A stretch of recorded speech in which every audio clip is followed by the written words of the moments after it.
Kita pada pagi hari ini akan membahas tentang Heidegger dan Tuhan, Heidegger dan teologi, begitulah ya.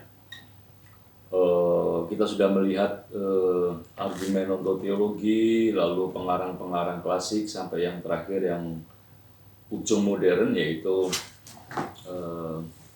Schopenhauer dan Nietzsche ya. Kita akan masuk membicarakan mengenai Heidegger dan Tuhan. Lalu setelah ini saya akan berikan tautan video tentang Levinas dan Michel Onfray, pemikir kontemporer yang mengkritik Heidegger ya, memberikan semacam jalan lain selain analisisnya Heidegger. Nah, sebelum itu saya kira baik kalau kita semacam membuat rangkuman terlebih dahulu mengenai sikap Heidegger terhadap teologi tentang Tuhan, begitu ya, sehingga nanti kalau kalian membaca uraian tentang Levinas misalnya dan Michel Onfray, lalu ada kaitan yang jelas. Untuk uraian hari ini diktat di STF sudah saya berikan di link ya, halaman yang harus dirujuk.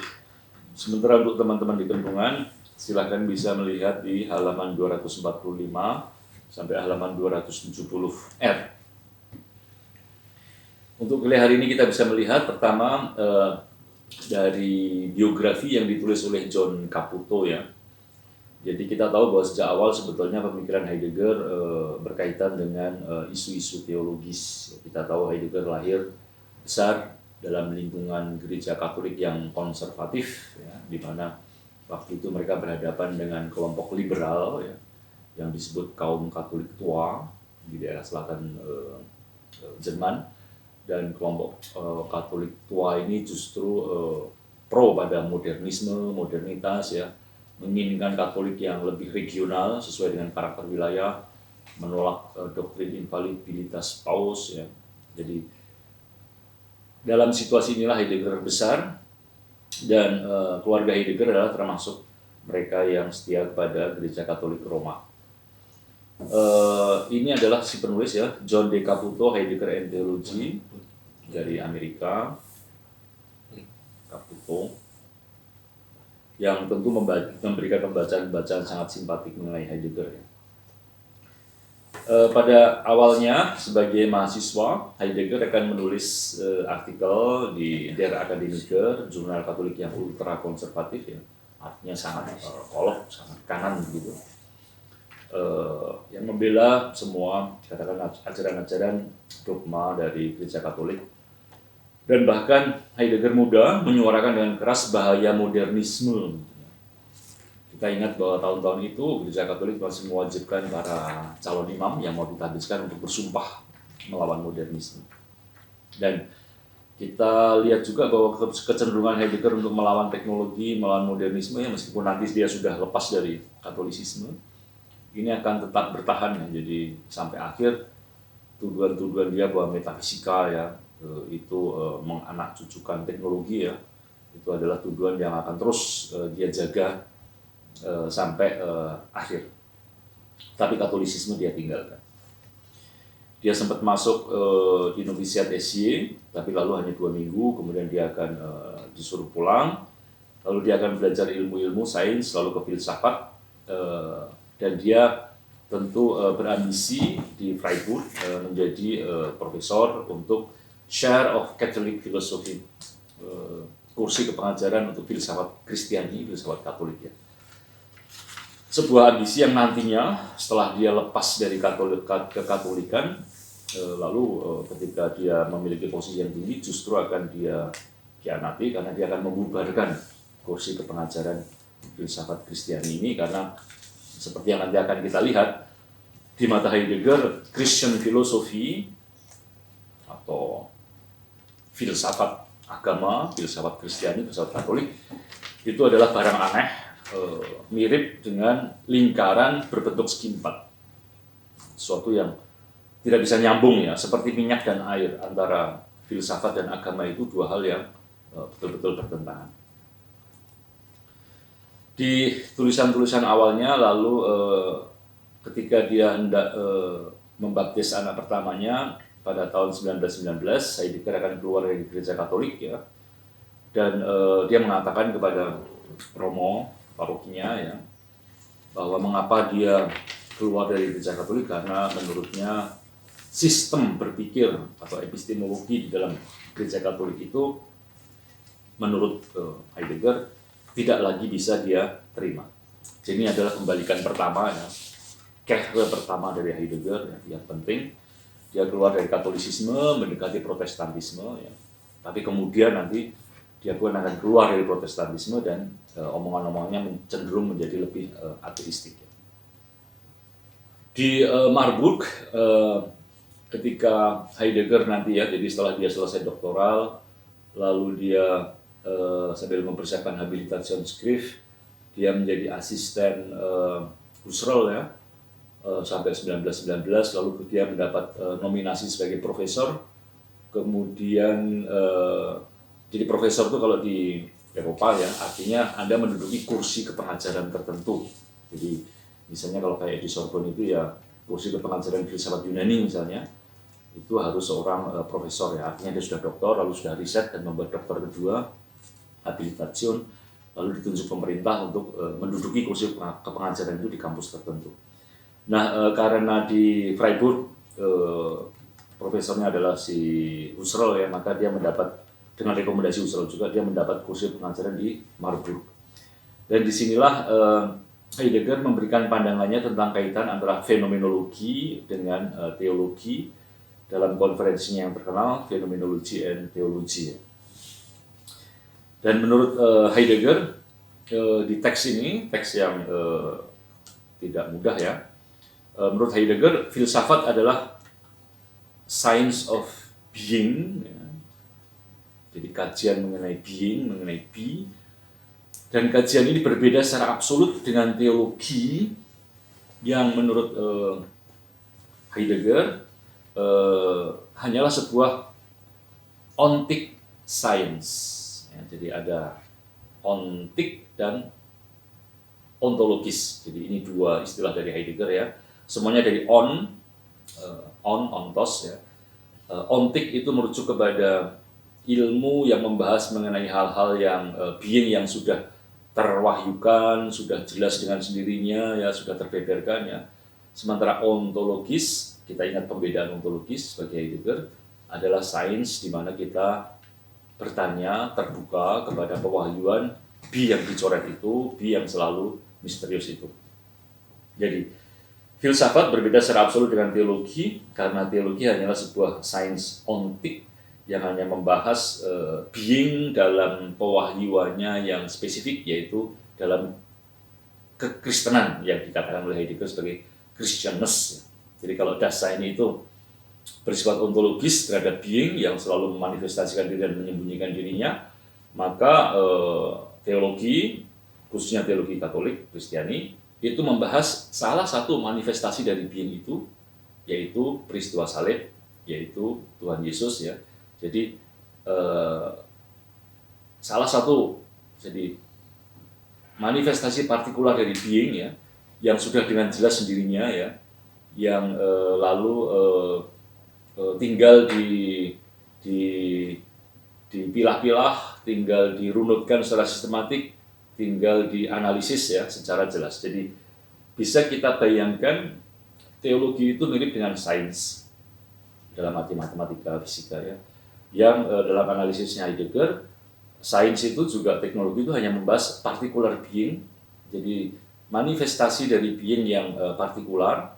Sebagaimana tampak kalau dalam sains itu, misalnya ya, being itu adalah angka. Ya, jadi kalau kita berbicara dengan ahli-ahli komputer ya, dengan segala macam ya, semuanya kan hanya 01, 01, 01, 01 ya, angka biner aja. Jadi dan lewat being yang sudah terpaparkan sebagai angka inilah, lalu kemudian yang namanya sains, teknologi bisa kemana-mana, bisa menganalisis apapun, ya, bahkan termasuk dark energy, termasuk black hole pun bisa mereka analisis. Jadi kira-kira padanannya teologi itu ya seperti sains lainnya ya, di mana being itu sudah terbeberkan, sehingga being yang terbeberkan ini yang disebut sebagai ontis. Jadi Fenomenologi dan teologi ini teks yang dibuat sebagai konferensi di Marburg oleh Heidegger ya, dan teks ini yang secara jelas menunjukkan sikap Heidegger kepada filsafat, kepada teologi ya. Jadi ontic science yang menjadi argumen inti di fenomenologi dan teologi itu ya, dia membahas being-being yang sudah terberikan, yang sudah disclose, sudah terbeberkan, sudah tersingkapkan ya. Artinya dalam sebuah ontic science seperti teologi, seperti matematika, fisika ya, ada sebuah positum ya, sesuatu yang sudah diletakkan di depan ya, dari kata ponere, positum ya, sesuatu yang diletakkan di depan. Jadi ontic science hanya membahas being-being yang sudah diletakkan di depan, artinya sudah kelihatan terbeberkan begitu saja, seperti kalau dalam sains adalah angka, kalau dalam teologi adalah wahyu, atau kekristenan itu sendiri, atau peristiwa salib. Maka di dalam ilmu seperti teologi dan sains ini, manusia itu memiliki sikap yang sudah ditentukan ya oleh being yang terbeberkan itu. Berbeda dengan Dasein ya. Kalau Dasein kan dia betul-betul terbuka ya, lewat stimungnya, bukan lagi lewat rasio ya, tapi lewat stimungnya membiarkan diri yang namanya being yang dicoret itu mewahyukan dirinya ya, sehingga Anda masuk dalam sebuah refleksi kedalaman yang sungguh dalam gitu ya. Maka dalam teologi, dalam sains ya, Anda itu bukan Dasein ya, Anda ya mungkin di sini sudah dalam kategori Dasman ya, Anda sudah berrelasi dengan being yang terbeberkan itu, dan Anda sudah punya pola pikir, cara berpikir tertentu ya terhadap being itu. Sementara yang namanya ontological science adalah filsafat ya, bagaimana Dasein menghadapi dengan being dicoret itu ya, di situ ada sebuah tuntutan pembalikan sudut pandang yang radikal ya, karena Anda tidak lagi merepresentasikan being yang dicoret itu, tapi Anda membiarkan diri, Anda membuka diri lewat stimung ya kepada pewahyuan dari si being yang dicoret itu. Maka bagi Heidegger, dengan optik seperti itu bahwa teologi adalah sains ontis ya, maka teologi juga sebuah sains positif ya, artinya sudah ada positum ya, sudah ada sesuatu yang sudah ada sesuatu yang terbeberkan, terungkapkan, termanifestasikannya. Maka dalam arti ini, karena teologi adalah sains yang positif, maka teologi berbeda secara radikal dengan filsafat. Karena sekali lagi dalam filsafat, filsafatnya Heidegger ya, di mana pemikiran itu sendiri yang dipertanyakan ya, di mana kita hanya diajak masuk dalam sebuah meditative thinking ya, tentu tidak ada positum apapun ya. Dalam sains yang bersifat positif seperti teologi, Heidegger memberikan ciri misalnya ya, bahwa yang namanya being itu sudah disclose, sudah tersingkap, terbeberkan. Jadi kalau untuk teologi tentu saja adalah Allah menjadi manusia yang kemudian tersalibkan ya, jadi itu sudah terbeberkan. Kita tinggal mengobjektivasinya secara teoretik ya. Lalu positum yang sudah terbeberkan itu dihadapi dengan cara yang sudah tertentu ya, jadi tidak ada lagi keterbukaan radikal gitu ya. Kalau Anda berpikir dalam teologi kan Anda sudah harus dalam frame tertentu ya, tidak bisa secara total ya mempertanyakan dari sudut manapun ya. Maka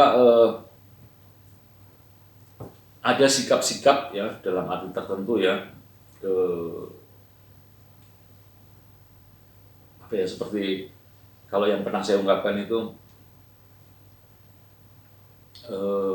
di hadapan pertanyaan why there is something instead of nothing ya, mengapa ada sesuatu daripada tidak ada sesuatu, bagi orang yang beriman atau bagi teolog, pertanyaan seperti itu adalah pertanyaan yang hanya pura-pura saja. Jadi ada sikap tidak otentik begitu ya di depan pertanyaan radikal begitu. Kenapa pura-pura? Ya karena kalau untuk orang beriman mempertanyakan mengapa ada sesuatu daripada tidak ada sesuatu, ya itu hanya pura-pura bertanya saja. Karena sebetulnya orang beriman sudah punya jawabannya. Bahwa semuanya itu berasal dari Tuhan ya. Jadi kita itu bertanya-tanya seperti itu hanya untuk ngetes atau hanya untuk memperdalam argumentasi ya. Tapi deep down ya, sebetulnya kita sudah punya jawaban untuk pertanyaan itu. Sementara filsafat tentu saja adalah terbuka sama sekali ya, sehingga bahkan bagi Heidegger yang penting bukan membahas why there is something, tapi justru why nothing. Teologi sebagai ilmu positif membahas apa yang sudah given, apa yang sudah disclose, apa yang sudah terbuka, dan apa yang terbuka itulah yang namanya adalah Christianness itu sendiri. Jadi kekristenan yang dibahas dalam teologi adalah kekristenan ya, doktrin-doktrin inti dari Kristianisme itu sendiri, yaitu peristiwa yang tersalib. Iman sebagai tanggapan terhadap wahyu ya, di mata Heidegger membuat Dasein tidak lagi murni dalam keterbukaannya kepada Sein. Jadi Dasein yang beriman itu dia sudah menjadi Dasman ya, dan eksistensinya sebagai Dasman, sebagai the they ya, manusia yang kerumunan umum ya, dia itu diprovokasi oleh yang dibilang wahyu yang terbebaskan tadi itu. Dalam iman Kristiani ada sebuah being, yaitu Kristus, Allah yang tersalibkan, yang terwahyukan kepada iman. Wahyu inilah yang kemudian memunculkan iman ya, sehingga hubungan iman dengan salib ya, sebagaimana sudah ditentukan oleh Kristus adalah memang sesuatu yang khas Kristiani. Peristiwa penyaliban dan segala informasi lainnya ya, hanya bisa dipahami dalam kerangka iman kepercayaan kepada kitab suci. Jadi ini saya kira ada benarnya ya. Misalnya kalau kita merujuk bagaimana kita berbicara mengenai penyaliban dengan rekan-rekan muslim kita ya, tentu bagi mereka di luar skop horizon mereka bahwa Allah kok mati begitu ya, tidak mungkin ya. Makanya kan dikatakan bahwa pada saat disalib sebetulnya Yesus bukan Yesus yang disalib tetapi Yudas ya. Jadi entah pada momen tertentu secara ajaib Yesus itu dipindah diganti dengan Yudas, sehingga sebenarnya yang mati adalah Yudas. Dan Yesus sebagai orang baik, sebagai nabi Tuhan tentu tidak akan pernah mati secara menderita seperti itu. Ya, jadi ada dua view yang betul-betul berbeda, sehingga kalau kita berbicara mengenai peristiwa penyaliban, misteri penyaliban ya untuk orang non-muslim atau orang yang non-Kristen, ya tentu karena frame-nya berbeda, mereka tidak bisa paham, tidak bisa memahami itu. Sementara kalau untuk kita, karena kita terdidik dari sejak kecil, sejak awal ya dalam cara berpikir itu, maka lalu kita bisa menghargai, mendalami ya misteri dari salib itu. Nah di sini menunjukkan ya betapa yang namanya iman dan wahyu ya itu sudah memang lewat regional being yang namanya misteri penyaliban itu sudah mendeterminasi cara berada kita, cara eksistensi kita, sehingga di mata Heidegger cara eksistensi kita ini ya sudah seperti Dasman ya, sebagai kerumunan orang Kristiani, dan kita bukan lagi Dasein yang murni terbuka. Itu makanya kalau kita membicarakan relasi filsafat dengan agama, kalau ada orang mengatakan filsafat Kristiani misalnya ya, maka di mata Heidegger ya bagaimana mau filsafat Kristiani kalau Anda sudah mempunyai frame tertentu ya, cara berada Anda ya, bukan lagi Dasein tapi Dasman Kristiani, sudah tertentu, bagaimana Anda bisa berpikir secara berpikir secara sangat terbuka terhadap manifestasi being itu. Itu makanya Christian philosophy adalah hal yang absurd, barang yang aneh. Itu hanyalah seperti lingkaran berbentuk segi panjang. Atau wooden iron, besi yang terbuat dari kayu. Ya kan nggak ada kan. Jadi inilah katakan tuduhan keras dari Heidegger terhadap teologi ya, dan sikap keras dari Heidegger yang memisahkan secara diametral ya, secara bertentangan antara filsafat dan teologi.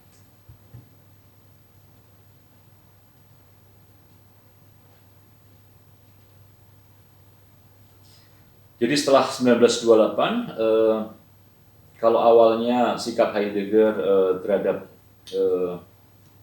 Katolisisme ya mengambil jarak ya, tapi masih Protestan, dia masih bekerja sama dengan Rudolf Bultmann di Marburg, salah satu teolog besar Protestan ya. Sampai 1928, setelah konferensi fenomenologi dan teologi itu, sikap Heidegger memang menjadi lebih antagonis, ya. Dia lebih memusuhi Katolisisme, dan secara personal tampaknya Heidegger sendiri menjadi ateis ya. Nanti ketika dia kembali ke Freiburg, dari Marburg dia kembali ke Freiburg ya, menduduki kursi, menggantikan posisi Husserl sebagai profesor di Freiburg ya. Maka Heidegger tidak mau lagi menerima Yesuit-Yesuit muda yang hendak membuat disertasi doktoral di sana. Dan Heidegger berperilaku sangat buruk kepada seorang mahasiswa Katolik awam bernama Max Müller ya. Dan pun kalau disertasi atau S3 dari orang-orang Katolik ini diperbolehkan ya, ya akhirnya Heidegger memperlakukan mereka dengan jijik dan dari kejauhan saja.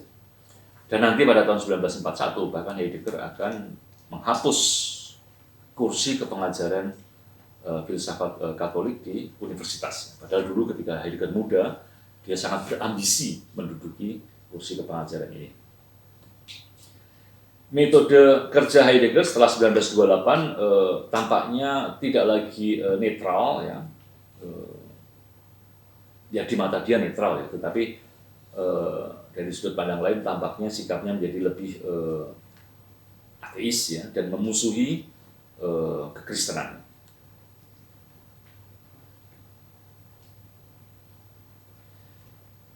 Jadi dalam teks Introduction to Metaphysics ya, teks tahun 1929, 1930-an ya, kalau pada awalnya dulu-dulunya Heidegger itu masih menerima bahwa orang yang religius, orang yang beriman itu toh masih bisa bertanya. Jadi orang yang beriman itu masih bisa berfilsafat, masih memungkinkan untuk bertanya secara serius mengenai being misalnya gitu ya. Maka di Introduction to Metaphysics, tulisan Heidegger menjadi keras ya. Anyone for whom the Bible is divine revelation and truth has the answer to the question why there are beings rather than nothing. Even before it is asked, he will only be able to act as if. Jadi di sini ada sikap yang keras, cenderung kasar ya. Jadi untuk orang-orang yang sudah menerima Bible atau agama apapun ya sebagai wahyu dan kebenaran, ya sudah, berarti dia sudah punya jawaban untuk semuanya. Ya. Jadi bahkan sebelum dia bertanya, dia pun sudah punya jawabannya. Maka ketika dia bertanya itu sebenarnya hanya pura-pura bertanya saja.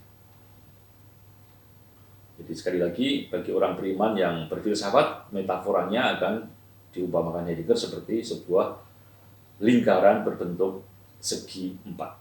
Impossible, absurd, tidak mungkin. Jadi memang menjadi agak ironis ya, karena Heidegger berawal mula dari tradisi Katolik, bahkan seluruh karirnya ditopang oleh beasiswa dari gereja Katolik ya, di Jerman Selatan. Tapi kemudian ketika dia menjadi besar, perilakunya menjadi cenderung kerdil dan pervers ya, cenderung menyimpang begitu ya, bahkan antagonistik ya terhadap pemikir-pemikir Kristiani. Tapi juga ada ironi lain, yaitu bahwa ketika Heidegger bersikap keras seperti itu pada tahun-tahun Nazi, pada tahun 1930-an ya, dia menjadi rektor Nazi. Justru uniknya Heidegger memiliki pengaruh besar bagi teologi Katolik. Pada tahun 30-an beberapa calon teolog besar mendengar reputasi Heidegger, dan beberapa Yesuit dari Jerman akan ikut mendengarkan kuliah seminar Heidegger. Ada Müller, ada Gustav Siewert, Johannes Lotz dan Karl Rahner tentu saja. Memang lalu muncul pertanyaannya, bagaimana mungkin para teolog-teolog muda saat itu ya menggunakan tema-tema pemikiran Heidegger untuk teologi? Jawabannya menurut John Caputo, artikel yang saya ikuti ya, jawabannya karena memang pertama-tama kajian-kajian Heidegger memang bertolak dari kajian teologi itu sendiri. Saya tunjukkan di sini ada satu buku menarik ya, Heidegger and Theologies ya. Di sini merujuk kepada John Macquarie, dia yang menerjemahkan Being and Time ke dalam bahasa Inggris ya. Rudolf Bultmann tentu saja, teolog besar Protestan, Paul Tillich terkenal juga, dan Karl Rahner. Saya belum punya buku ini ya. Kalau Anda ingin melihat lebih dalam kajian filsafat dan teologi, mungkin bisa membaca buku ini, Heideggerian Theologies.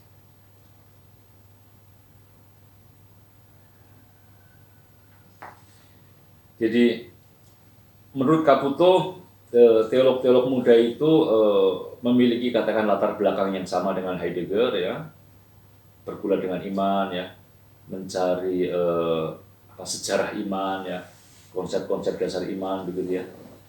Jadi mereka semacam merasakan ada kesamaan frekuensi dengan Heidegger ya, sehingga lalu ketika mereka meskipun Heidegger menjadi ateis begitu ya, ketika mereka mendengarkan kuliah-kuliahnya, toh ada sebuah pencarian yang mirip gitu. Jadi para teolog-teolog muda itu seperti membaca cermin diri mereka sendiri dalam uraian-uraian yang dibuat oleh Heidegger. Baik, saya sudah bicara setengah jam ya, sebelum kalian menjadi ngantuk dan pusing ya. Silahkan kalau ada pertanyaan.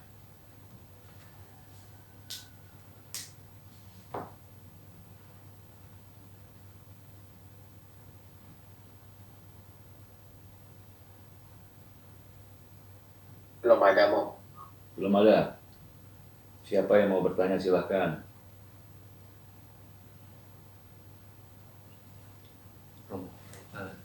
Lebih soal konteks waktu itu. Heidegger tidak menerima mahasiswa yang Katolik. Jadi waktu itu sudah banyak populasi yang ateis juga. Kalau ateisme di Jerman kan kita ingat Feuerbach ya. Feuerbach itu setelah Hegel ya. Lalu kita ingat Marx. Ya, Marx. Lalu revolusi komunis itu kan 1917 ya. Jadi Marx kan jauh sebelumnya. Jadi dari abad 18, abad 19, lalu awal abad 20, itu ateisme itu sudah di mana-mana. Di mana-mana. Tentu lebih sebagai kecenderungan intelektual ya. Karena kalau rakyat, saya kira seperti di Indonesia ini ya, kalau kita bicara mengenai perasaan religius rakyat ya, Eropa awal abad 20 saya kira mirip dengan Indonesia ini, hampir semua rakyat itu ya religius. Tetapi di kalangan intelektual, di kalangan pemikir ya, ya seperti Heidegger ya, atau seperti Feuerbach, atau seperti Schopenhauer yang kita bahas kemarin, atau seperti Nietzsche yang kita bahas kemarin ya, mulai banyak ya orang-orang yang melawan ya teologi, melawan agama ya, bersikap ateis. Tentu ini situasi ini berbeda dengan keadaan sekarang di mana ateisme di Eropa sekarang ini bukan lagi ateisme militan, intelektual ya seperti yang dipromosikan oleh Nietzsche, oleh Heidegger ya. Tapi lebih kalau sekarang ini di Eropa lebih indifferentisme ya. Jadi orang tidak peduli ya, beragama tidak beragama ya. Jadi ini mayoritas penduduk Eropa sekarang ini bisa dikatakan ateis, tapi bukan dalam arti ateis yang militan, tapi lebih nggak peduli dengan agama ya, mungkin karena semua sudah diurusi negara ya, semua sudah baik-baik saja begitu ya, sehingga lalu orang tidak menganggap lagi perlu ya adanya agama untuk menstrukturkan hidup mereka. Jadi ateismenya pada era Heidegger tentu sudah ada, dan lebih saya kira menurut saya lebih ateisme di kalangan elit intelektual atau ateisme ideologis yang dipromosikan oleh komunisme di Uni Soviet ya saat revolusi Bolshevik 1917. Pertanyaan lain? Sure. Ya. eh, tadi Romo menjelaskan mengenai dua kemungkinan jenis sains.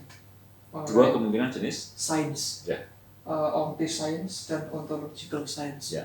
Nah, itu kan posisinya ontological science kan filsafat ya. Ya. Terus ontiscience itu ya yang dipahami Heidegger itu ya teologi masuk di dalamnya. Ya. Atau ilmu positif. Ya, semua ekonomi, ya, semuanya. Itu perbedaan apa? Ini kan tadi kalau ontiscience kan sudah terberikan gitu ya.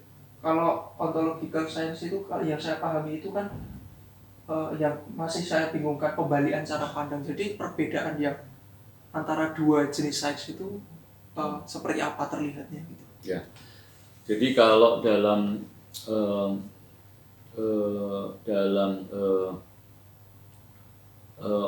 sains ontis ya, misalnya teologi atau misalnya kita ambil contoh saja misalnya biologi begitulah ya, biologi atau kimia gitu ya. Kalau kita bicara mengenai virus corona sekarang ini ya, virus corona itu kan bagi jadi virus adalah manifestasi dari being ya, kita sepakat. Being itu kan fusis ya, being itu kan alam ya, alam yang selalu menyembunyikan diri. Nah, salah satu manifestasinya kan virus ya. Nah, ketika kita berhadapan dengan COVID, itu kan untuk para ahli biologi ya, bagi mereka COVID itu bukan misteri. COVID itu virus gitu ya. Langsung gitu loh. Ketahuan ya, virus. Nah, memang tentu orang berdebat apakah virus itu makhluk hidup atau makhluk mati ya, atau makhluk mati setengah hidup atau makhluk hidup setengah mati ya, kita nggak tahu ya. Tapi pokoknya ada namanya gitu, virus. Apa itu virus? Lalu mereka bilang, oh virus itu ya gabungan dari DNA, dari asam amino, sebuah genom ya, susunan asam amino yang sangat sederhana, yang lalu dibungkus oleh lemak ya, lalu ada RNA-nya, ada semacam tentakel-tentakel yang menempel itu, yang juga terbuat dari protein gitu. Oh ya sudah kalau begitu, bagaimana kita menciptakan antivirus vaksin, ya kan? Jadi kan sudah clear, sudah jelas gitu loh, bahwa berhadapan dengan COVID itu nggak usah kan kalau orang Indonesia ini kan rumit ya, berhadapan dengan COVID lalu ada yang pergi ke dukun ya, karena mengira bahwa mungkin ada kekuatan supernatural yang bisa menghambat virus ini. Di mata sains, biologi, kimia, nggak rumit. COVID itu hanya soal virus, dan virus bisa ditangani dengan antivirus. Maka nanti kalau kita menemukan vaksinnya, selesai. Tidak ada yang misteri. Nah, komputer juga begitu. Kalau kita bicara mengenai sains komputer ya, saya kan hidup di era di mana belum ada komputer ya. Jadi semuanya tradisional ya, semuanya kalau kita mau nonton TV saja harus pergi ke rumah tetangga begitu ya. Harus pokoknya rumit gitu kalau hidupnya. Tapi kalau sekarang ini kan semua bisa disarikan ya sebagai angka ya. Koordinat listrik on off yang disebut sebagai logika biner ya, 01 01 01 01. Jadi bukan hanya gambar seperti televisi ya, tapi bahkan suara, bahkan image ya, seperti kita sekarang ini ya, sedang kamera begini ya. Kalau untuk saya kan dulu kan misteri ya, bagaimana saya bisa berhubungan, misalnya saya di Jakarta, ibu saya di Ambarawa, waktu saya skolastik ya, frater ya, bagaimana saya kalau kangen sama ibu, ketemu dengan ibu ya. Wah itu kan kalau zaman dulu kan mungkin pakai telepati gitu ya, pakai meditasi ya, saling merasakan perasaan saya, perasaan ibu saya gitu ya. Tapi kan nggak pasti ya, nggak ngerti. Kalau sekarang gampang, pakai aja alat yang bisa mendekoding wajah saya, lalu mendekoding wajah ibu, ya. Lalu lewat sebuah program komputer ya, akhirnya menjadi yang namanya video call. Ya, jadi makanya kalau untuk sains komputer sekarang ini misalnya, kalau kita berbicara mengenai bagaimana kita mencapai keabadian Ya sederhana juga bagi mereka ya. Ya tinggal kamu jadikan dirimu data, ya pikiranmu, ya foto-fotomu jelas ya, tapi pikiranmu, perasaanmu, emosimu, niat-niatmu, keinginanmu yang semua ada di Google ya. Dari video yang kalian lihat, dari artikel yang kalian baca, semuanya kan terekam ya diri Anda sendiri. Nah, bikin mesin komputer, kuantum komputer yang lebih canggih sehingga Anda bisa mereplikasi dirimu sendiri. Lalu disimpan dalam sebuah USB. Maka kamu punya avatar diri kamu sendiri di USB itu ya. Dan nanti tinggal kamu kirim ke bulan ya. Sehingga nanti kalau ada alien yang bisa menemukan USB kamu lalu mendecoding lalu muncul dirimu di situ. Jadi bahkan persoalan eternity pun, persoalan bagaimana saya melanjutkan hidup saya pun nggak masalah. Kalau zaman dulu kan bagaimana saya mewariskan diri saya, waduh saya harus bikin monumen, saya harus cari kekayaan ya untuk anak cucu saya begitu ya. Saya harus bikin prestasi supaya dikenang oleh alam semesta ini. Nah, sekarang enggak, setiap orang bisa mendecoding dirinya sendiri menjadi data lalu dilemparkan aja ke cloud. Ya, sehingga kalau kalian mati, enggak usah khawatir ya. Siapa tahu ada orang menemukan diri Anda lalu, oh ternyata dulu ada manusia bernama ini ya, prestasinya ini melakukan ini itu. Jadi soal kekalahan pun sekarang dengan teknologi biner 0101 selesai.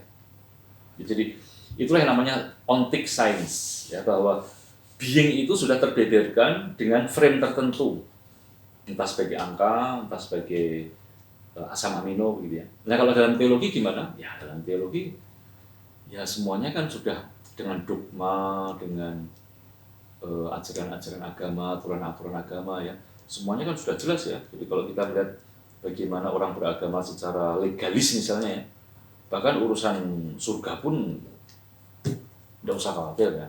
Kalau Anda melakukan ini, Anda punya jatah sekian hari di surga ya. Anda melakukan ini, ada jatah hukumannya sekian hari di surga ya, di neraka ya. Tinggal kalkulasi aja kan, sehingga nanti plus minusnya berapa ya, sehingga sebelum mati Anda bisa yakin masuk surga apa enggak. Ya, bahkan surga pun bisa sesuatu yang sifatnya beyond, itu pun bisa Anda tundukkan ya. Itulah sifat khas dari teologi sebagai sains positif dalam pandangan Heidegger. Pertanyaan lain?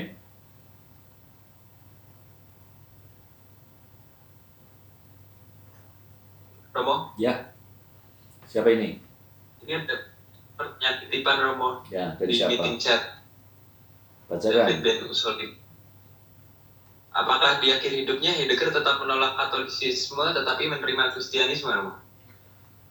Yaudahlah, jadi dia tetap memang dia meninggalnya lalu dimisahkan ya oleh temannya ya, salah satu temannya yang menjadi Romo ya, dimisahkan ya. Tapi saya kira kok sampai akhirnya dia meninggalkan Kristianisme. Dan dalam satu analisis nanti akan saya berikan di akhir kuliah ya dari buku ini. Ini buku yang saya peroleh tahun lalu ketika saya jalan-jalan ke Paris, bukan jalan-jalan, saya ada undangan ke Paris. Heidegger et les Cahiers Noirs ya, Heidegger dan Black Notebooks ya, mistik du ressentiment ya, mistik balas dendam gitu ya. Di sini bahkan dikatakan bahwa Heidegger sebetulnya dalam kajian-kajian akhirnya mengenai Tuhan, sebetulnya Heidegger jatuh dalam gnostisisme. Jadi dia semacam kembali ke Tuhan gnostik, ya, Tuhan pagan yang sifatnya gnostik yang tidak bisa dikatakan, tidak bisa diomongkan, tidak bisa dipikirkan, nggak pokoknya yang lolos dari semuanya gitu. Nanti akan saya singgung buku ini di bagian akhir. Baik, kalau begitu kita teruskan dulu ya. Saya share lagi dokumennya. Kelihatan ya? Dokumennya kelihatan ya? Masih loading. Ya, kelihatan ya.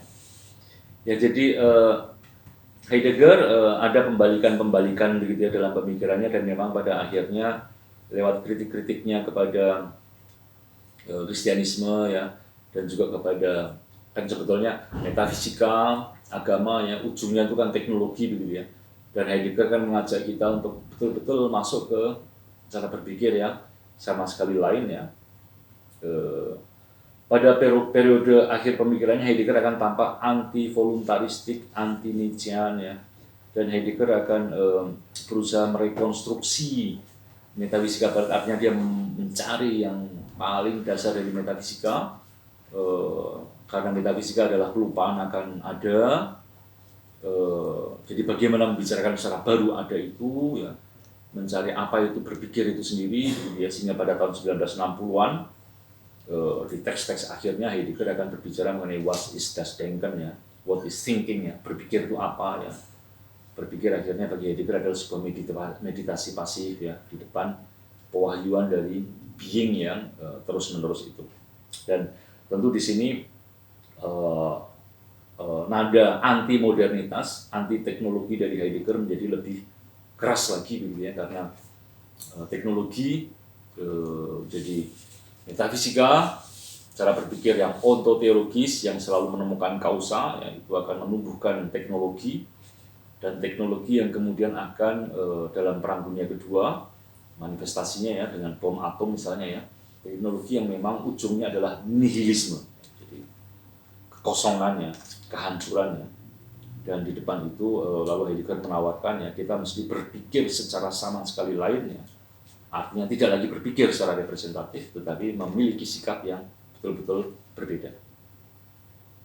Jadi ada teks yang penting untuk saat itu, the question concerning technology and other essays ya, jadi kritik-kritik Heidegger kepada teknologi, di mana teknologi tak lain adalah gestalt and framing ya, sebuah cara berpikir di mana kita sudah meletakkan dalam bingkai tertentu yang namanya realitas ya, sehingga kita ya, jauh dari keterbukaan terhadap realitas. Jadi tugas berpikir, the task of thinking, akhirnya bagi Heidegger by not willing at all. Jadi kita justru bahkan melepaskan diri dari kehendak ya. Di depan being, di depan fusis, di depan realitas itu kita tidak lagi menghendaki sesuatu, tapi mengambil jarak dari kehendak kita sendiri. Kata not willing ya, artinya tidak lagi menghendaki, artinya juga tidak lagi memakai cara berpikir representatif.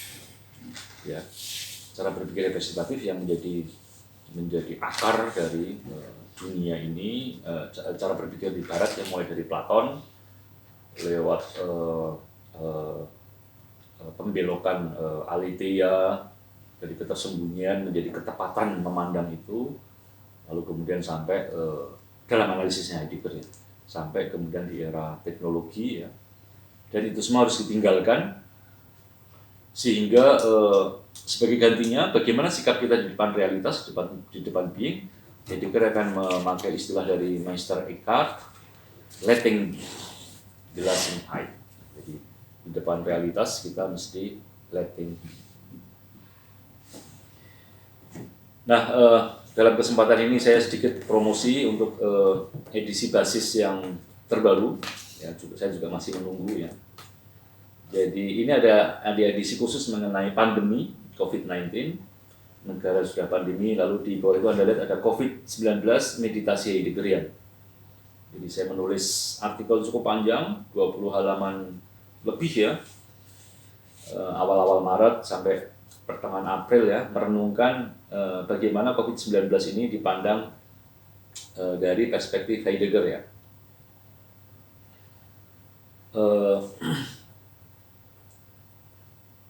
Saya jadi nanti kalian baca sendiri kalau majalahnya ada, kalau nggak ada ya bisa pesan lewat WA ya, bisa pesan lewat email ya, bisa beli lewat email. Harganya murah 25.000 ya. Ada tulisannya Pak Budi Hardiman juga di situ mengenai COVID-19 ya. Jadi bagaimana menghadapi COVID-19 ini saya membedakannya memakai intuisi Heidegger ya, bahwa ada sikap Dasman dan ada sikap Dasein. Sikap Dasman itu ya seperti tadi itu yang ontis ya. Jadi COVID-19 itu kan something happen ya, sesuatu yang terjadi. Ya. Jadi fusis being ini tiba-tiba menampakkan dirinya sebagai pandemi. Ya, jadi itu kan sesuatu yang terjadi begitu saja. Nah, menghadapi sesuatu yang terjadi begitu saja, kebanyakan manusia itu akan berperilaku seperti Dasman. Menganggap COVID-19 sebagai hal yang harus dihindari dengan panik. atau sebagai hal yang bisa dimanfaatkan dengan sukacita. Jadi COVID-19 itu seperti Swandenheit ya, seperti barang-barang siap pakai. Jadi seperti kalau Anda berhadapan dengan berhadapan dengan palu misalnya ya Anda melihat palu itu ya bisa untuk membunuh atau bisa untuk memaku. Ya, Anda lagi butuh ya. Jadi COVID-19 itu Anda perlakukan seperti Swandenheit, seperti barang-barang yang siap dipakai, lalu Anda gunakan sesuai dengan kepentingan sempit Anda. Atau maksimal, virus ini Anda anggap sebagai Vorhandenheit, ya, hanya Anda hadapi secara konseptual saja. Saya berikan contoh di artikel saya, misalnya, begitu COVID-19 muncul, ada yang menggunakan isu ini untuk menyerang pemerintah. Ya, misalnya, ini adalah tentara Allah, ini adalah azab, ayo lockdown, kalau nggak lockdown berarti pemerintah ini goblok, begitu. Jadi isu ini langsung ditangkap, ya, dimanfaatkan, digunakan, ya, seperti orang menggunakan palu begitu saja. Ya. Atau kalau Anda hari-hari ini atau minggu lalu mulai pusing dengan videonya Yudi Mikovic, ya, seorang dokter ahli virologi dari Amerika, ya, yang lalu menyebarkan teori konspirasi. Ya. Kemunculan COVID-19 ini bagi Yudi Mikovic menjadi kesempatan untuk blaming other, ya, menjadi kesempatan untuk menyalahkan orang lain. Karena Yudi Mikovic ini, dia mengklaim seorang intelektual brilian, dia mengklaim dia menemukan metode mengisolasi virus HIV/AIDS, tapi itu semua dalam kenyataannya dia malah masuk pengadilan, lalu dia dilarang berkarir. Ya, dia. Jadi justru munculnya COVID-19 ini, jadi apa yang dialami Yudi Mikovic tahun 80-an, tahun 2000 awal, ya, yang tidak ada hubungannya dengan COVID ini, ya. Ketika COVID muncul, tiba-tiba semua isu dari tahun 80-an sampai 2008, 2012 ini tiba-tiba keluar lagi. Dan tiba-tiba Yudi Mikovic yang sudah tidak pernah di lab lagi ini, dia mengatakan bahwa COVID ini adalah ciptaan laboratorium Amerika dan Cina. Jadi kita nggak tahu ya. Tapi yang jelas bagi Yudi Mikovic, COVID ini menjadi kesempatan untuk menyalahkan bahwa dia sebetulnya tidak bersalah. Yang salah adalah pemerintah Amerika.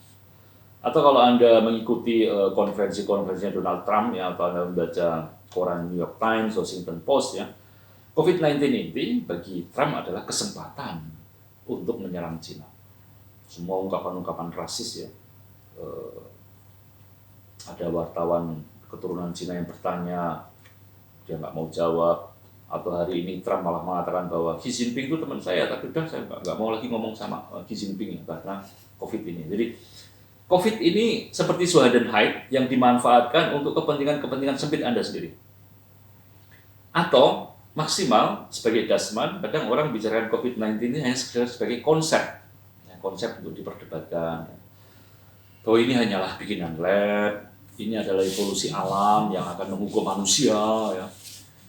Atau seperti Zizek dalam bukunya terbaru yang mengatakan bahwa COVID-19 ini adalah cara tak terduga untuk mengalahkan kapitalisme sehingga ke depan akan ada rezim komunisme global. Jadi COVID-19 ini diperlakukan seperti dasman, ya, seperti manusia kerumahan, sebagai sesuatu yang ontis, sesuatu yang seolah sudah terbeberkan begitu saja, bisa dipahami, dan lalu Anda pakai, ya, sesuai dengan kepentingan Anda sendiri. Di mata Heidegger, ya, semua perbincangan, omongan mengenai COVID ini, ya, di mana orang berusaha menaklukkan COVID ini dengan konsep-konsepnya sendiri, entah karena kesalahan ini, kesalahan itu, atau karena ini, hanya karena ini. Ini semua, ya, di mana manusia berusaha menjinakkan COVID ini as if nothing happened, ya, bahwa hidup kita masih bisa berjalan normal, ya. Sikap-sikap ini menurut Heidegger jelas, ya, muncul karena manusia tidak mau menatap apa yang tidak ingin dia tatap, yaitu kematian. Nah, sebaliknya Dasein, bagaimana Dasein menghadapi COVID? Ya, COVID ini kan sesuatu yang manifestasi, kan, dari Dasein, dan Anda mereaksinya bukan dengan pikiran, ya, bukan dengan konsep, ya, tapi Anda mereaksinya dengan stimum.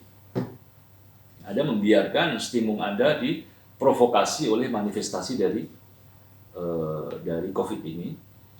Dan Dasein itu menyadari keterjalinan segala yang ada di dunia, di realitas ini, tetapi tanpa membiarkan dirinya dijerat olehnya. Dasein tidak akan terombang-ambing dalam obrolan ngawur atau ketenangan konseptual semu. COVID-19 membuka dirinya pada identitasnya sebagai manusia yang ternyata adalah menuju ketiadaan.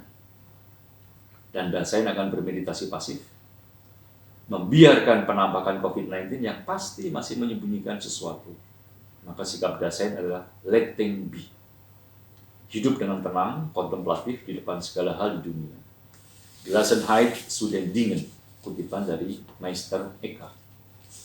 Maka tentu di depan teknologi ya, yang sekarang berjuang sedang mengatasi COVID-19 ya, mencari vaksin segala macam ya. Ya sikap Heidegger, iya dan tidak. Teknologi tidak bisa ditolak begitu saja, meskipun teknologi juga tidak boleh dipeluk secara naif. Dan Dasein akan meninggalkan rasio kalkulatif dan manipulatif. Kalau Dasein masih berpikir, tanda kutip, maka cara berpikir Dasein itu sama sekali baru, yaitu meditasi penuh hormat dengan menyediakan lagi bukan mata, tetapi telinga kepada dunia. Jadi itulah, saya menuliskan agak panjang artikel mengenai COVID ini untuk menyadarkan bahwa seringkali semua perdebatan, omongan segala macam itu ya, kalau dalam bahasanya Pak Franky, itu semua adalah obrolan mengenai COVID, tapi tidak ada omongan serius di situ.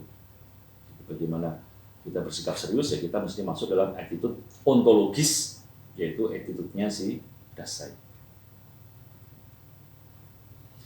Dalam bahasanya Heidegger, maka sikap Dasein adalah sikap di mana kita mundur ke belakang, ya.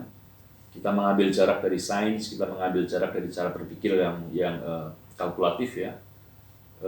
Karena justru situasi dunia kita ini, di mana orang berpikir metafisis teknologis ya, ini adalah sebuah cara berpikir yang careless ya, cara berpikir yang sembrono ya, yang sembarangan ya, yang membuat kita lupa ya dengan dimensi-dimensi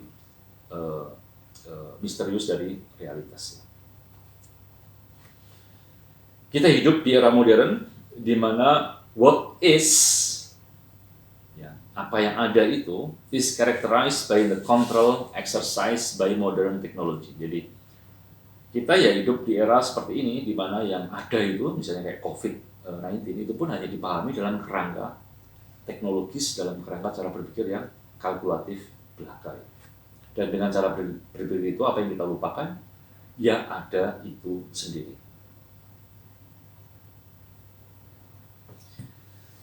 Jadi cara berpikir kalkulatif, teknologis, di mana semuanya seolah-olah sudah terbeberkan ya, itu akan berujung pada nihilisme ya, kekosongan nilai, ya, kosongan makna ya, sehingga kita diajak selalu mundur ke belakang, kita diajak menanggalkan cara berpikir representatif, kalkulatif dan eksplanatoris, dan dengan begitu Heidegger mengatakan kita masuk ya, dengan mundur ke belakang kita masuk mengadopsi cara berpikir yang lebih eksistensial, yang adalah cara berpikir yang otentik, yang sebetulnya sekali lagi bukan lagi berpikir ya, tetapi lebih ke meditasi.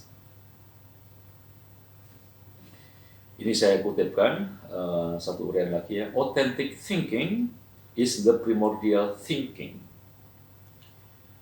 the dwelling with the meaning which discloses itself as unconsciousness. Such thinking is existential thinking because it is concerned with that which presents itself, which is present, which discloses and reveals itself. For this reason, existential thinking, as thinking of the present, is a thoughtful thinking. It is dwelling in, being present to, familiar with meaning as that which concerns man.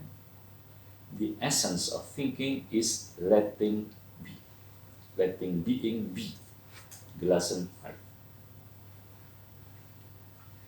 Jadi berpikir dalam artinya eksistensial, artinya kembali ke sebuah kesatuan resiprok antara manusia dan makna yang dia cari. Jadi Dasein yang menyadari bahwa dirinya sudah terlibat dalam dunia, dalam realitas, dan realitas yang selalu menampilkan, mewahyukan diri kepadanya. Dan Dasein adalah tempat di mana kesatuan resiprok antara manusia dengan dunia ini ada, karena Dasein adalah dia yang menghuni yang ada di dunia ini, dan dia yang mencari makna.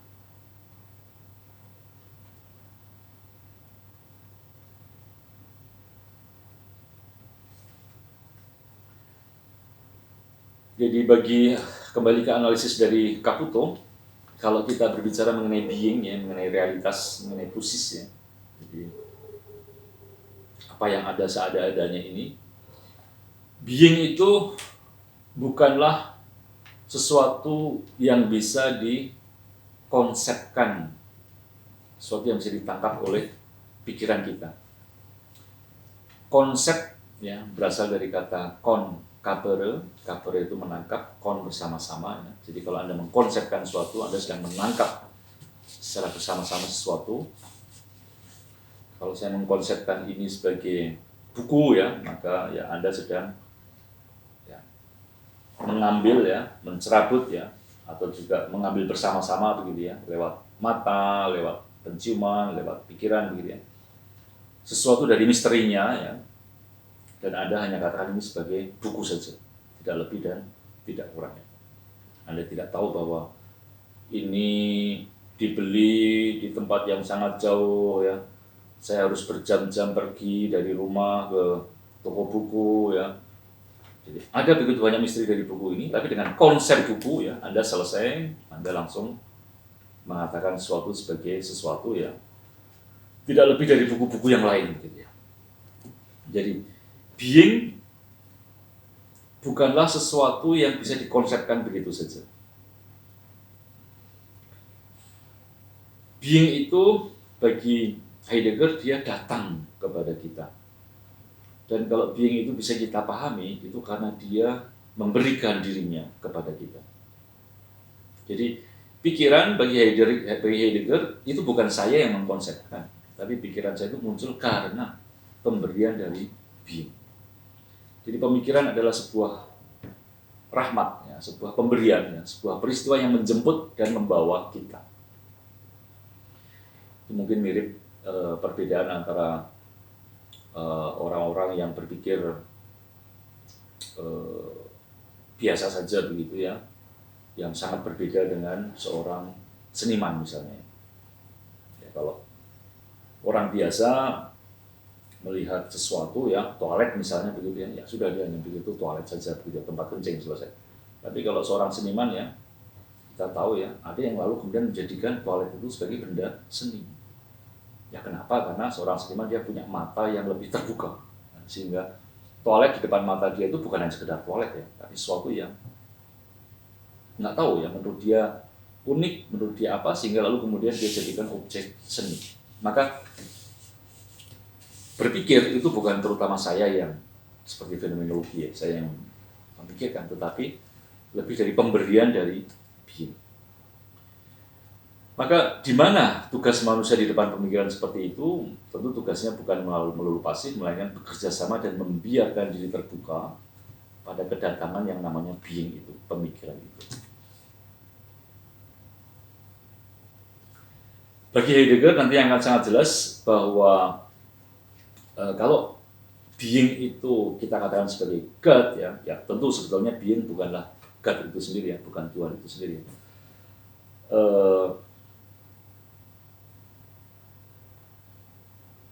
Ada ungkapan yang agak rumit ya. Being is not God, but the event of manifestness, the happening of truth of being, the coming to pass of the history of the epochal manifestation of being, from the early Greeks to the will to power. Jadi, kalau kita bicara mengenai Tuhan, terutama Tuhan dalam arti monoteis ya, maka Tuhan dalam arti monoteis itu hanya salah satu fungsi ketersingkapan dari being dalam sejarah. Tapi being itu sendiri, atau sign itu sendiri, atau being yang dicoret itu sendiri, dia berbeda dari manifestasi. Maka kalau nanti Heidegger berbicara mengenai kita masih harus menunggu Tuhan yang terakhir ya, maka ya Tuhan yang terakhir itu pasti bukan seperti Tuhan yang kita pikirkan.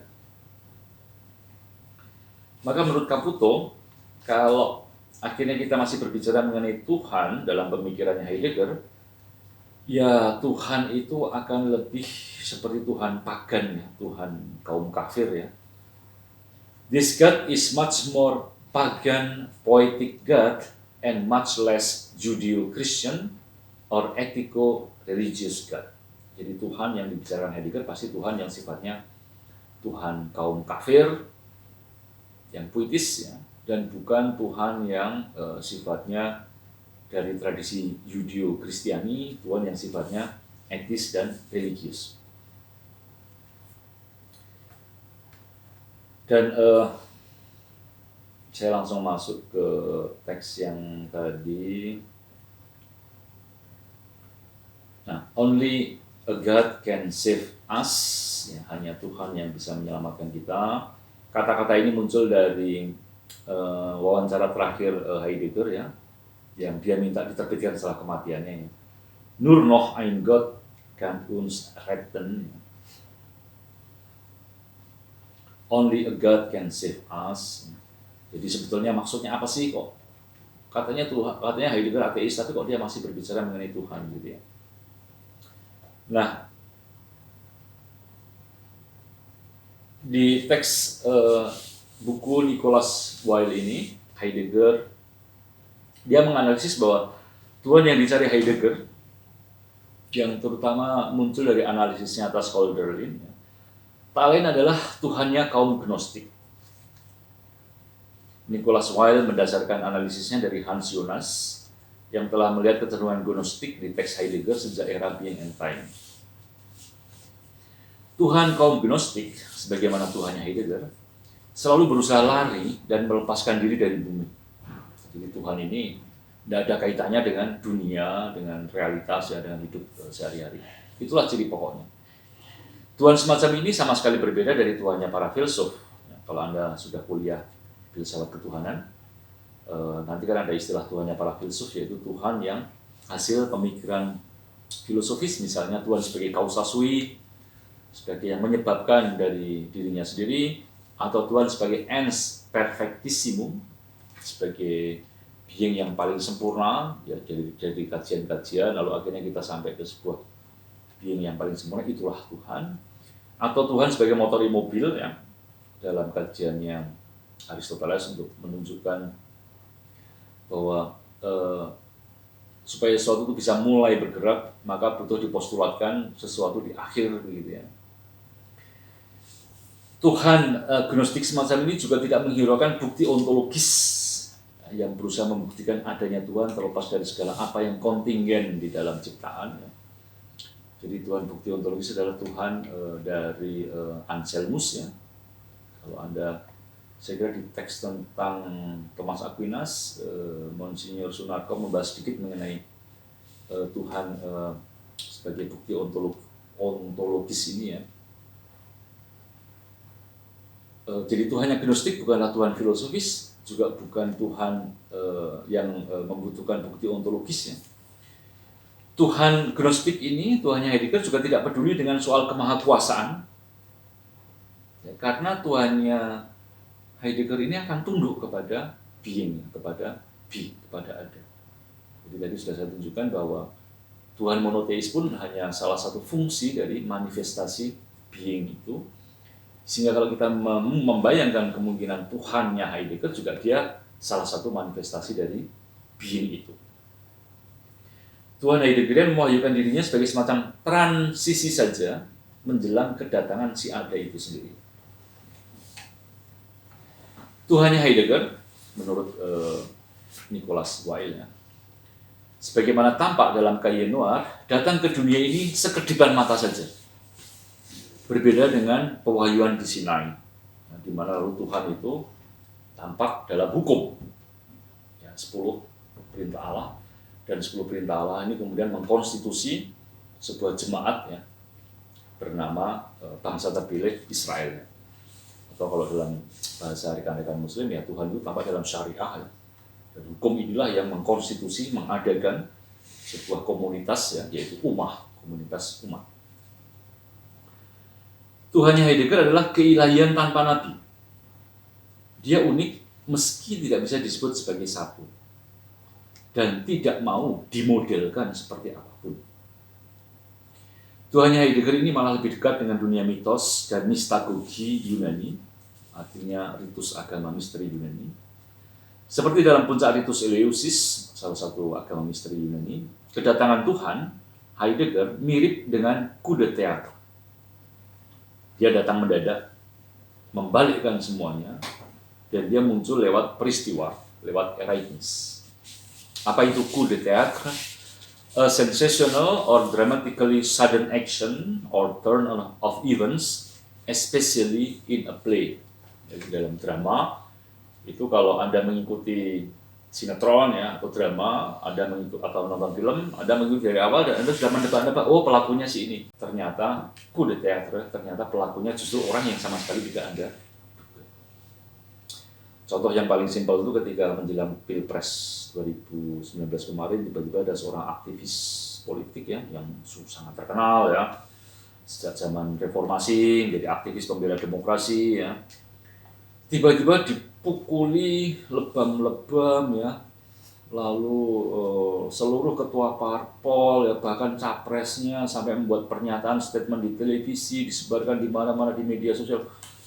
Semua orang langsung masuk dalam sebuah drama, berpikir bahwa ada penganiayaan terhadap oposisi ya, bahwa di negara ini ternyata kalau Anda berseberangan dengan pemerintah, Anda berisiko diseret dari taksi, lalu dipukuli, dibuang di pinggir jalan, ya betapa menderitanya Anda ya. Padahal dia adalah seorang aktivis pro-demokrasi. Coup de théâtre, ternyata 2 hari setelahnya, polisi menemukan bahwa itu ternyata adalah operasi plastik. Jadi, artinya semua drama yang dibangun ya, 2-3 hari itu, coup de théâtre langsung runtuh semua begitu ya. Karena ternyata tidak seheroik yang Anda bayangkan. Ternyata ini bukan represi politik ya, ini bukan penculikan aktivis HAM ya, ini bukan soal oposisi ya, ini soal operasi plastik. Selesai. Demikian juga kalau Anda pernah membaca 10 anak negro ya, cerita dari Agatha Christie yang selalu saya suka ya.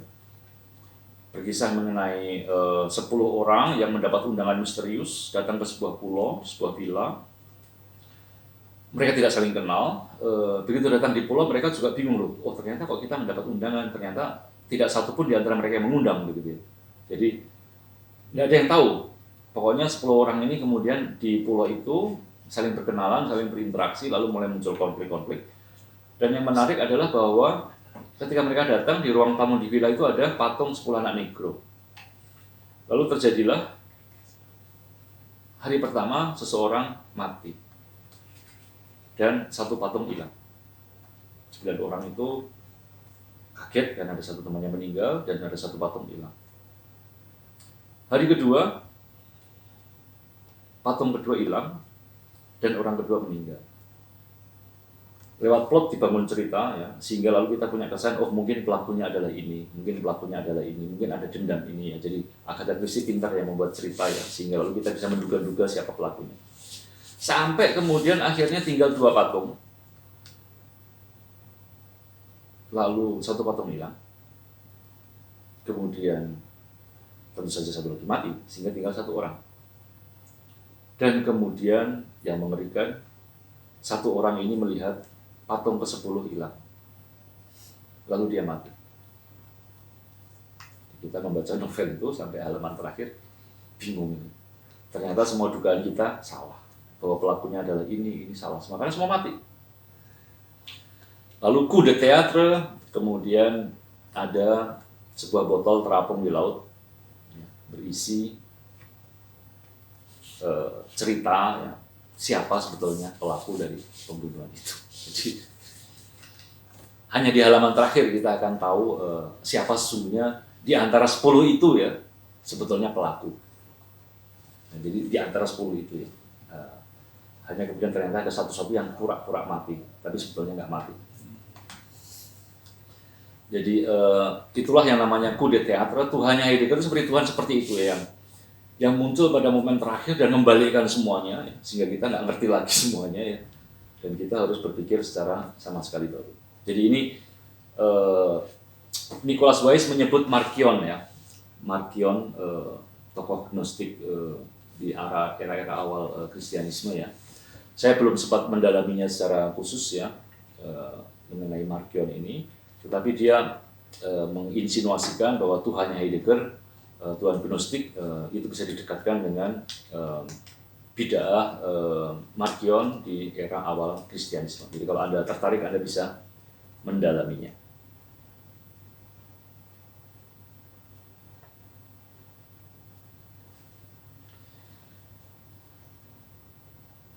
Jadi itu yang bisa saya sampaikan untuk kuliah kita pada siang hari ini mengenai Heidegger dan teologi. Kita masih punya waktu cukup panjang, 15 menit. Silahkan saya beri kesempatan pada teman-teman kalau ada yang ingin bertanya atau memberi komentar. Monggo. Saya dong. Ya, siapa ini? Saya. Namanya Mario. siapa? Mario. Mario. Yo, silakan Mario.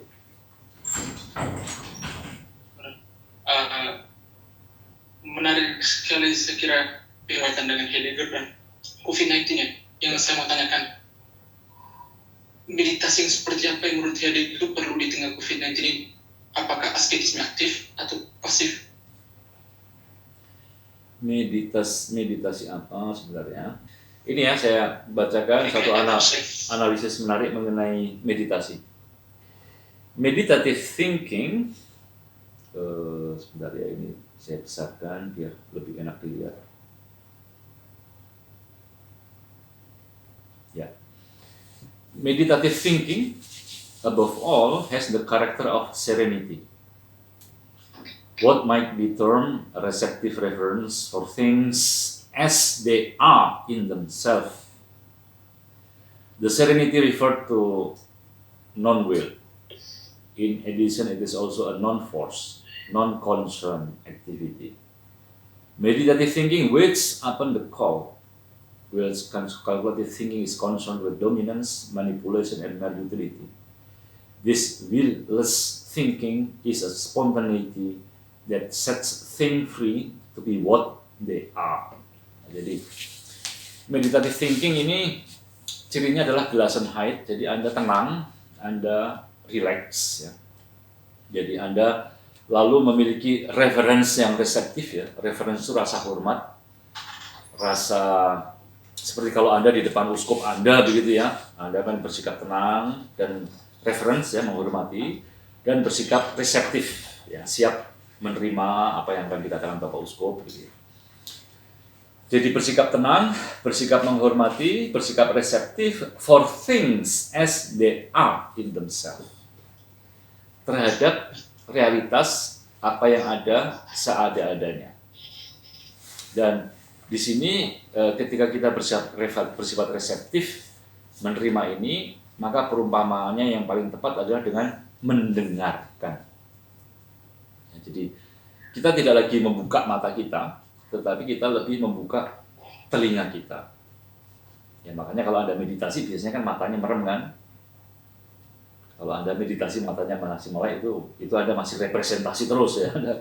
Anda belum meditasi di situ. Anda masih memaksakan pikiran Anda kepada teks kitab suci atau teks doa gitu ya. Tapi kalau Anda mulai diam, Anda mulai menutup mata dan membuka telinga ya, maka di situ ada keterbukaan yang lebih besar ya.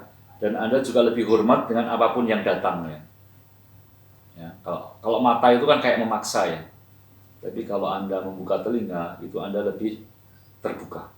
Lebih ya, bahwa COVID-19 ini tentu ya, sebenarnya COVID-19 kan seperti banyak realitas lainnya ya. Menantang kita, mengganggu kita, mengusik kita ya. Tapi kan juga memberikan macam-macam hal ya, misalnya ya, lalu kita belajar teknologi ya, menggunakan kuliah online ya, ini kan juga salah satu berkah dari COVID-19 ya. Kalau nggak ada COVID-19 mana mungkin kita masuk dalam era revolusi industri 4.0 ini ya.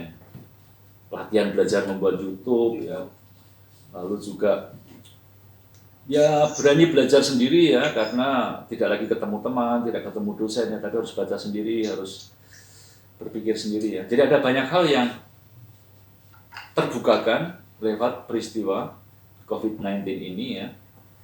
Dan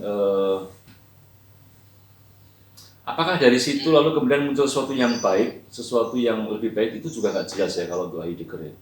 Tapi ya lebih supaya kita lebih memiliki mungkin sikap yang terbuka, tidak gampang panik, tidak gampang ikut-ikutan dalam obrolan.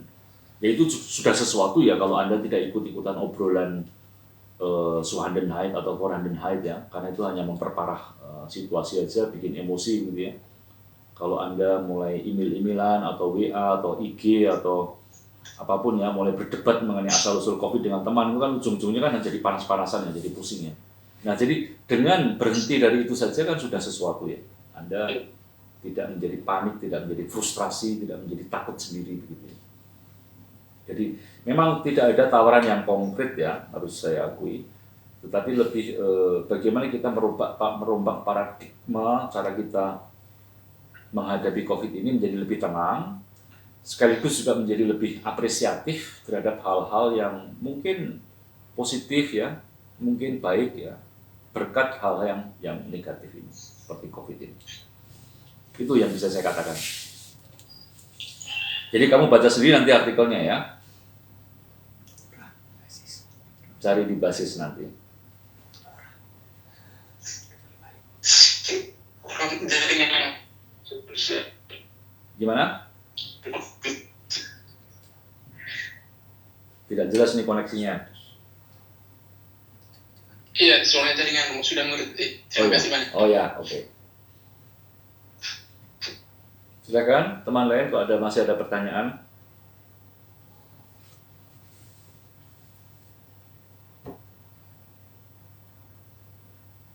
Saya Ya, silakan. dari mana Heidegger tahu bahwa Tuhan itu ada? Kalau dengan pola pikir Dasein, berarti kan Tuhan itu yang being itu kan harus menunjukkan dirinya, menyingkapkan dirinya ke Heidegger gitu. Lalu ya pasti bukan pengalaman mistik sih saya mikirnya, tapi ya Tuhan yang gnostik ya, gimana ya? Jadi Tuhan bukan ada itu sendiri ya. Ya, jadi Tuhan bukan ada. Tapi Tuhan itu hanya satu manifestasi dari peristiwa ada.